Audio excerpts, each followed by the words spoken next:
അതൊക്കെ വെറും പ്രചരണങ്ങൾ മാത്രമല്ല. കാര്യം ഇന്ത്യ ഗവൺമെൻറ് കഴിഞ്ഞ 10 വർഷക്കാലം കൊണ്ട് നമുക്ക് കേരളത്തിൽ തന്നെ ആലപ്പുഴ അതുപോലെ തന്നെ കൊല്ലം ഉൾപ്പെടെയുള്ള നമ്മുടെ ഹൈവേകൾ മുഴുവൻ എടുത്ത് പരിശോധിക്കുക.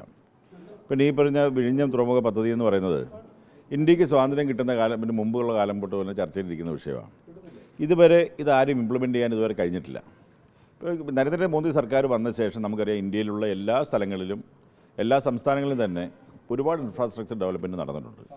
അത് കഴിഞ്ഞ ഏതാണ്ട് ഇന്ത്യക്ക് സ്വാതന്ത്ര്യം കിട്ടിയിട്ട് ഇത്രയും വർഷങ്ങളായിട്ട് നടക്കാത്ത കാര്യങ്ങൾ കഴിഞ്ഞ 10 വർഷങ്ങളായിട്ട് ഇംപ്ലിമെൻറ്റ് ചെയ്തിട്ടുള്ള അതിൻ്റെ ഭാഗം തന്നെയാണ് ഈ വിഴിഞ്ഞം തുറമുഖ പദ്ധതി എന്നുള്ളതാണ് സത്യാവസ്ഥ. പിന്നെ ആർക്ക് വേണമെങ്കിലും എല്ലാവർക്കും കല്ലിട്ടതൊരാൾ നടത്തിയതൊരാൾ എന്നൊക്കെ പറയാം. യഥാർത്ഥത്തിൽ അത് പിന്നെ NDA സർക്കാരിൻ്റെ അല്ലെങ്കിൽ നരേന്ദ്രമോദി സർക്കാരിൻ്റെ പിന്നെ കുഞ്ഞ് തന്നെയാണത്. ഒരു സംശയമുള്ള കാര്യമുള്ളത്. അതെങ്ങനെ സംസ്ഥാന സർക്കാർ നിൽക്കട്ടെ അവിടെ ബഹളം വയ്ക്കാതെ ഈ പറഞ്ഞ 817 കോടി രൂപ ഈ പറയുന്ന അവിടെ കൊടുത്തിട്ടില്ലേ? അത് പ്രൈവറ്റ് സെക്ടറിലുള്ളതല്ലേ. പ്രൈവറ്റ് സെക്ടറിൽ കൊടുക്കുന്ന ഒരു സ്ഥാപനത്തിന് അത് മാത്രമല്ല ഈ പറഞ്ഞ ബാക്കിയുള്ള പണവും ഇത് പറയുന്ന സെൻട്രൽ ഗവൺമെന്റിന് കൊടുത്തിട്ടുള്ള പണം തന്നെ ലോണായിട്ട് കൊടുത്തിട്ടുള്ളതാണ്. സംസ്ഥാന സർക്കാരിന്റെ സ്വന്തം പണവും തിരിച്ചടക്കണമല്ലോ. അത് എവിടെ കൊടുത്താലും പണം തിരിച്ചടക്കണം. അത് ഈ പറയുന്ന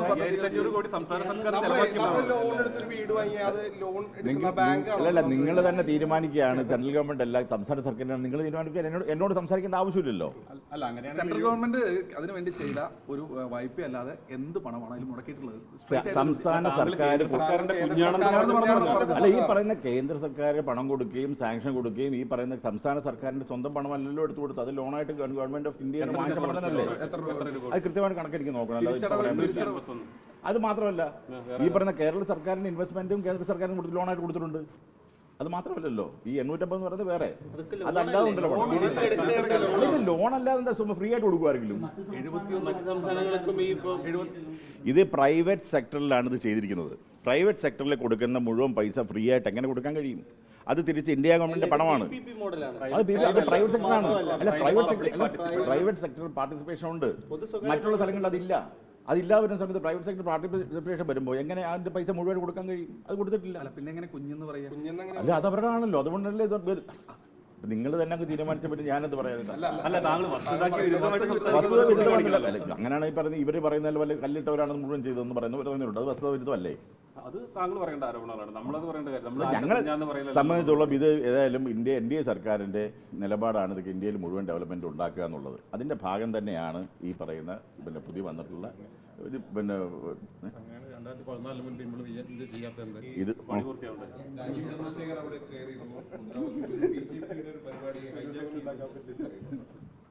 അല്ല അദ്ദേഹം എന്തോ അതിനെന്താ കുഴപ്പമുള്ളത്? കാരണം ഇപ്പം ഞാൻ ചോദിക്കട്ടെ, ഇപ്പം ഞാനിപ്പോൾ കേരളത്തിൽ സംസ്ഥാന സർക്കാർ നടപ്പിലാക്കുന്ന എത്രയോ പ്രോജക്റ്റുകളിൽ ഈ പറയുന്ന സംസ്ഥാന സർക്കാരിൻ്റെ കഴിഞ്ഞ കോൺഗ്രസ് ഗവൺമെൻറ് കാലത്തും ഈ പറയുന്ന UDF ഗവൺമെൻറ് കാലത്തും ഒക്കെ ഇരുന്നിട്ടുണ്ട്. LDF ഗവൺമെൻറ് കാലത്തൊക്കെ ഇരുന്നുണ്ട്. അപ്പോഴും ഇതിപ്പോൾ പ്രധാനമന്ത്രി വന്ന ഒരു വേദിയിൽ അദ്ദേഹം കയറിയെന്ന് പറഞ്ഞുകൊണ്ട് അതിനെപ്പറ്റി ഒരുപാട് പറയേണ്ട ഒരു കാര്യമല്ല.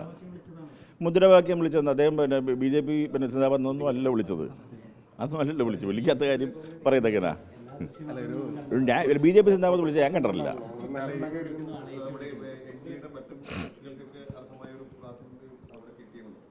ഞാൻ അദ്ദേഹത്തെ പിന്നെ ഇവിടെ ട്രിവാൻഡ്രത്ത് പോയി സ്വീകരിച്ചു. അതിനുശേഷം എനിക്ക് കുറേ മീറ്റിങ്ങുകളുണ്ടായിരുന്നു. അതുമായിട്ട് ബന്ധപ്പെട്ട് ഞാൻ പോയിക്കൊണ്ടിരിക്കുകയായിരുന്നു.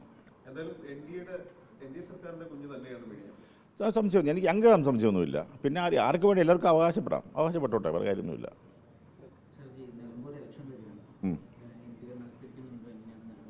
തീർച്ചയായും ഇന്ത്യ മത്സരിക്കുമല്ലോ അവിടെ. സംശയം എന്താണ്?